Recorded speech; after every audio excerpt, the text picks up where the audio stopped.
Curly and I started this podcast. Childhood friend of mine, grew up in the Bay Area together, and he is off to bigger, better things in Arizona these days. He lives down the street from the fantasy footballers now, but started with the TCK pod. So Curly, I love you, brother, and blessings to you and the family, my man. All right, let's continue on here. We got a lot to cover, so I'm going to shave out a handful of these irrelevant names for fantasy, but let's get into the rest of the NFC breakdown for free agency. And give me just 1 second, please. Okay, and Kenny Golladay, 27 years old, signs a 4-year, $72 million deal. And then if you want to mention Kyle Rudolph, also goes from Minnesota to the New York Football Giants, our resident New York Football Giants fan.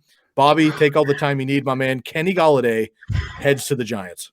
Well, sweet emotion.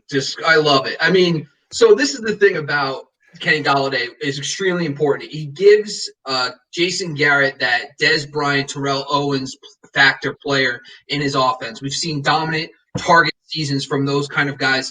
Darius Slayton was an outcast as a true outside number 1 wide receiver. We saw plenty of times when he got shadowed by better cornerbacks, he got completely shut out.